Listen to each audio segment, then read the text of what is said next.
മുഴുവൻ എന്താ ഉത്തരം പറയണം. എന്താ പ്രശ്നം? എന്താ കണ്ണുകൊട്ടാണോ? കണ്ടിട്ട് മനസ്സിലാവുന്നില്ലേ? താനാ ഇതിനെ ഇവിടെ കൊണ്ടുവിട്ടത്. തമ്പുരാട്ടി താ നിക്കല്ലേ, അങ്ങോട്ട് ചോദിക്കും. എന്താ ഉണ്ടായത്? റൂം തരാന്ന് പറഞ്ഞ എന്നെ ഇവിടെ പിടിച്ചിരുത്തിട്ട് റൂം തരുന്നില്ല. റൂം ഇല്ലെങ്കിൽ റൂം ഇല്ലെന്ന് പറയണം. വെറുതെ ആളെ പിടിച്ചെടുത്ത് മെനക്കെടുത്തത്. നിങ്ങളല്ലേ എന്നോട് റൂം കൊടുക്കാന്ന് പറഞ്ഞത്? പക്ഷേ ഇത് അഗതി വന്നൊരു സത്രമൊന്നുമല്ല. കാശില്ലാതെ റൂം കൊടുക്കും. കാശില്ലെന്ന് ആര് പറഞ്ഞു? അവരോട് ചോദിക്കും.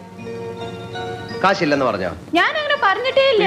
കഷ്ടമുണ്ട്. നിങ്ങൾ ഒരു ഉരുണ്ട് കളിക്കരുത്. എനിക്കറിയാം അവരങ്ങനെ പറയില്ലെന്ന്. താൻ അവർ പറഞ്ഞു കൂടി ചോദിക്കണം. എന്താ പറഞ്ഞേ? അങ്കമാലിയിലത്തെ പ്രധാനമന്ത്രി എന്റെ അമ്മാനാണ്, അങ്ങനോട് പറഞ്ഞ കാശ് അയച്ചു തരുമെന്ന് പറഞ്ഞു. അമ്മാവനെ വിളിച്ചു പറഞ്ഞ കാശ് അയച്ചു തരുന്ന അവര് പറഞ്ഞില്ലേ? നിങ്ങൾക്കൊന്ന് ഫോൺ ചെയ്ത്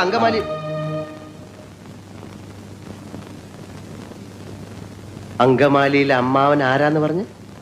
പ്രധാനമന്ത്രി. അപ്പൊ ഈ കഴുത പറയാ എന്റെ അമ്മാവന്റെ വകയല്ല ഈ ഹോട്ടലിന്. അപ്പൊ ഞാൻ ചോദിച്ചു നിന്റെ അമ്മാവന്റെ വകയാണോ ഈ ഹോട്ടലിന്? അപ്പൊ അവൻ എന്നെ എടിന്ന് വിളിച്ചു, ഞാൻ അവനെ പട്ടിന്ന് വിളിച്ചു. അപ്പൊ ഒരുത്തൻ എന്നെ അടിക്കാൻ വന്നപ്പോ ഞാൻ എന്റെ കൊടയെടുത്ത് അവന്റെ വയറത്ത് ഒറ്റ കുത്തി. എന്റെ കൊടയെ പിടിച്ച് വലിച്ചപ്പോ അവിടെ ഇരിക്കുന്ന ഫോട്ടോ എടുത്ത് ഞാൻ തറയിൽ എറിഞ്ഞു പൊട്ടിച്ചു. പിന്നെ ഒരുത്തൻ എന്നെ പിടിക്കാൻ വന്നപ്പോ ഞാൻ ഫോൺ എടുത്ത് അവന്റെ തലയിൽ ഒറ്റ അടി വെച്ചു. എന്നിട്ട് ഒരുത്തൻ എന്റെ അടുത്ത് വന്ന് പറഞ്ഞു അവന്റെയാണ് ഈ ഹോട്ടലിന്. അപ്പൊ ഞാൻ അവന്റെ അപ്പൂപ്പനെയും അമ്മുവിനെയും ഒക്കെ ചീത്ത പറഞ്ഞു. അവൻ പോലീസിനെ വിളിക്കുന്നു പറഞ്ഞപ്പോ അവിടെ ഇരിക്കുന്ന പൂച്ചട്ടി എടുത്ത് അവന്റെ തലയിൽ ഒറ്റ അടി വെച്ചു കൊടുത്തു. അവനെ ആസ്പത്രി കൊണ്ടുപോയി. ഞാൻ വേറെ ഒന്നും ചെയ്തില്ല, ഇത്രേ ചെയ്തുള്ളൂ.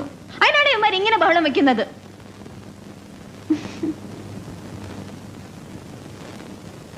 വട്ടാണല്ലേ? എന്നോട് ഒരുപാട് പേര് ഇങ്ങനെ ചോദിക്കുന്നു, അതെന്താ?